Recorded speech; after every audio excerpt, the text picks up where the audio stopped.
Oke guys, hari ini saya mau share tentang persiapan yang diperlukan untuk menjadi seorang trader. Apa aja mentalnya, ilmunya, apalagi yang penting-penting ya. Jadi saya sudah by the way, ini Bitcoin lagi drop anjlok. So far gitu.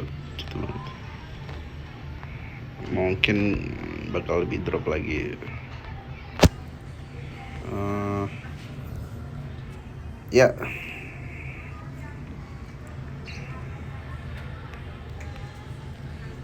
langsung aja. Apa aja yang perlu dilakukan?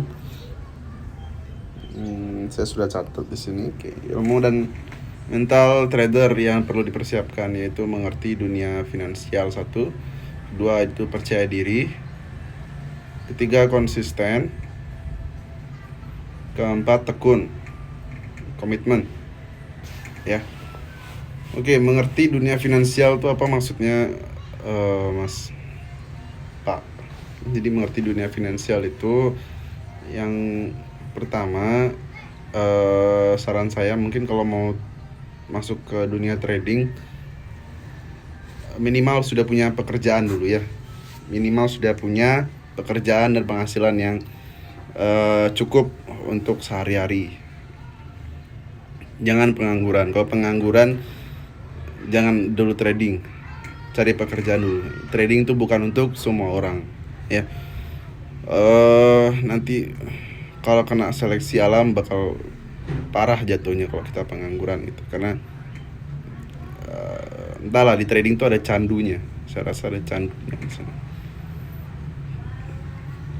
Sama kayak judi, ada perasaan ingin masuk pasar terus.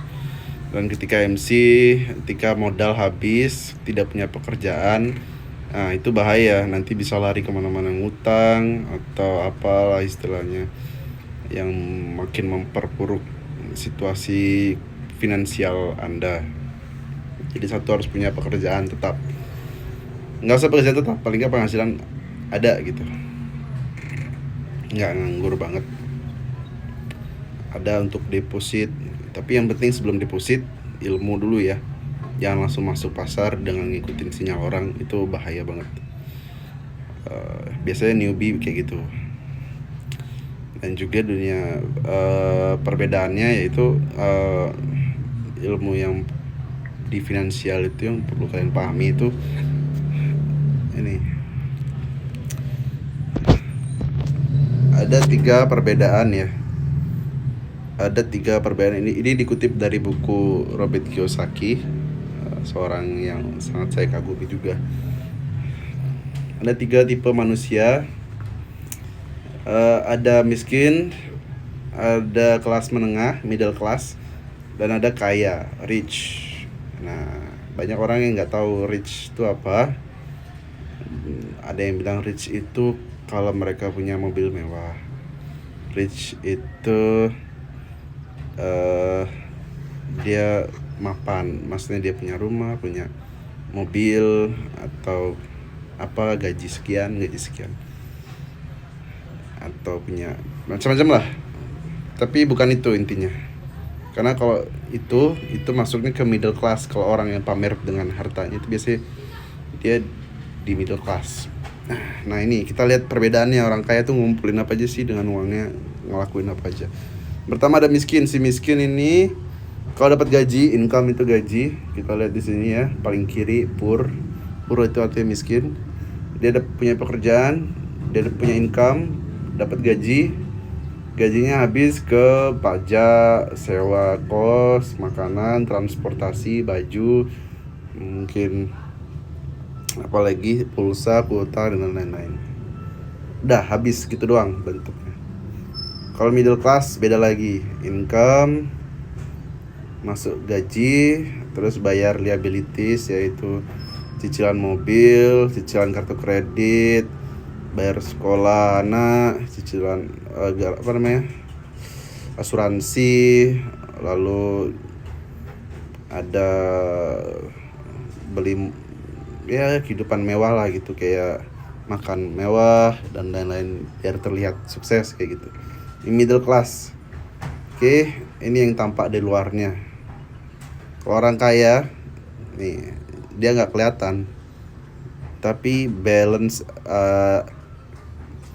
box asetnya, kotak asetnya kita lihat penuh. Kalau middle class nggak ada dia punya kotak aset, apalagi poor, dia nggak ada asetnya sama sekali. Tapi kalau rich, mindset rich, ini mindset ya, ngomongin mindset, bukan ngomongin kelas ekonomi, tapi mindset miskin, kelas menengah dan kaya. Jadi mindset orang kaya itu yang dikumpulin adalah asetnya. Kita bisa lihat di sini ada real estate, saham, intelektual, kecerdasan ya, jadi aset diri sendiri gitu. Properti bisa juga dari banyak, bisa dari buku kayak apa sih namanya, uang dari buku tuh atau dari lagu tuh, royalty ya, bisa dari royalty, bisa dari kita bisnis. Biasanya di sini aset ini bisnisnya yang saya kumpulin sekarang juga. Aset ini adalah bisnis. Bisa dari, kalau dari bisnis yang saya lakukan sekarang banyak, ada beberapa.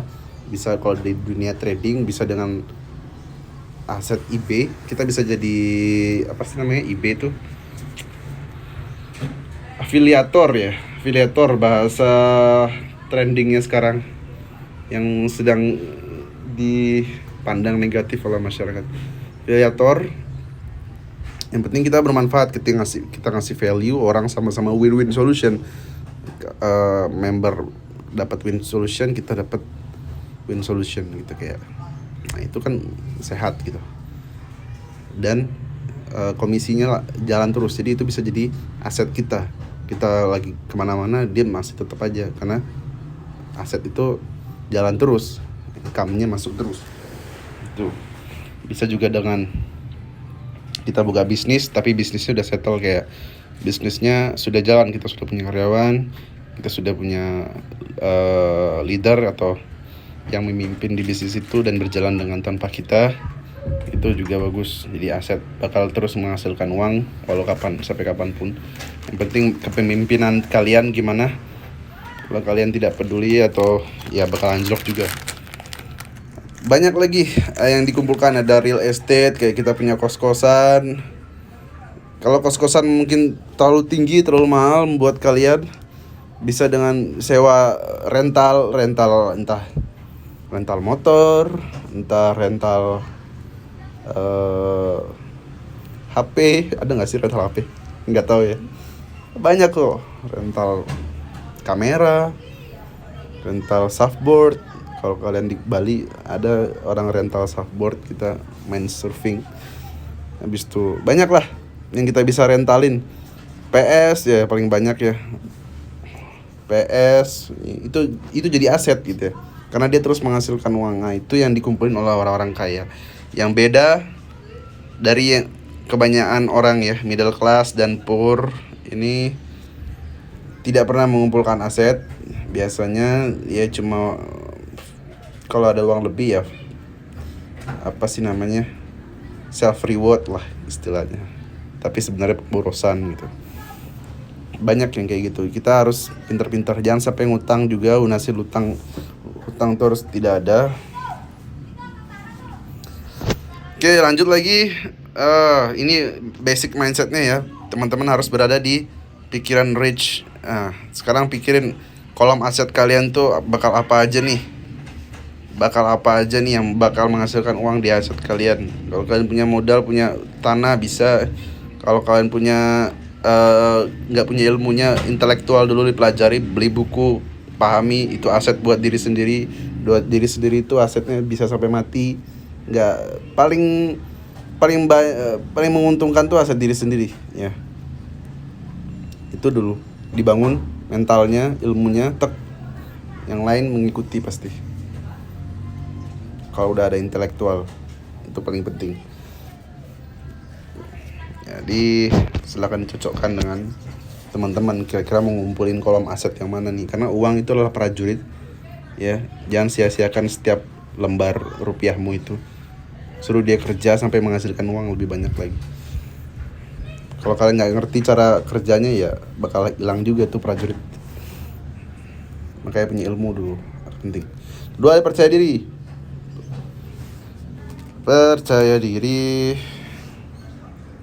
Percaya diri ini muncul karena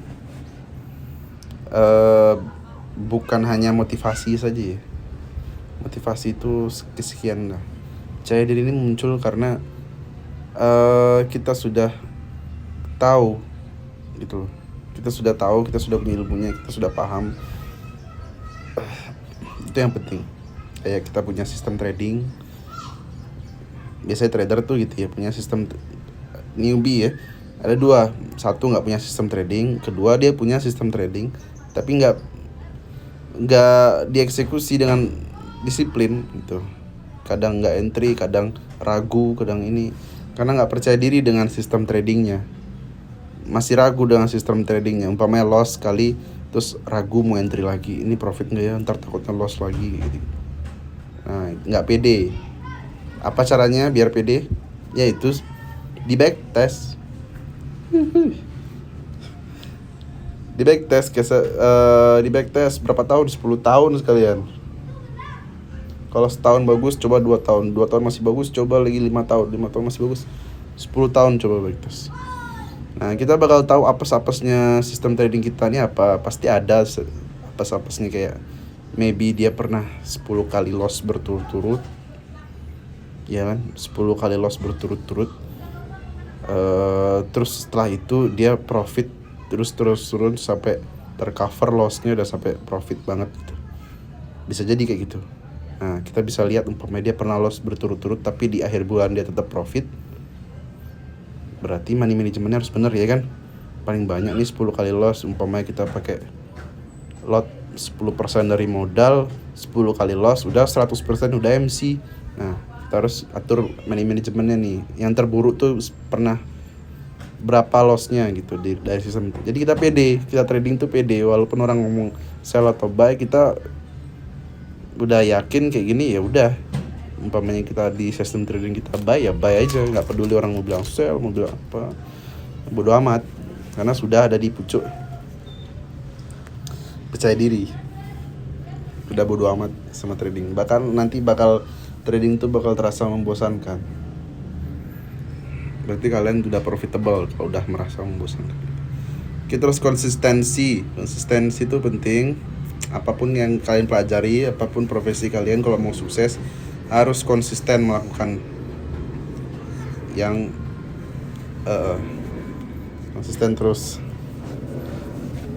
Jangan tidak konsisten ya. Konsistensi itu kunci sukses buat semua profesi. Apapun profesinya pasti sukses kalau dilakukan secara terus-menerus. Nah, yang membuat konsistensi itu adalah karena kita melakukan apa yang kita cintai, bukan melakukan gara-gara ingin dapat uang. Kalau boleh umpamanya kita cuma pengen dapat uang aja, tapi biasanya jalannya pendek. Nah, biasanya trader ini emang orang yang seneng analisa, emang seneng buka chart ya. Kalau kita bosen, kalau kita cuma nyari duitnya aja, pasti bosen lihat chart, bosen analisa, pasti loss 1-2 kali udah berhenti jadi trader. Nah, mendingan gak usah jadi trader karena kasihan uangnya kan juga kan, kasihan prajuritnya juga. Jadi konsisten itu penting. Ketika kita mengerjakan apa yang kita cintai, kita pasti konsisten melakukan itu. Walau kita loss, walau kita profit,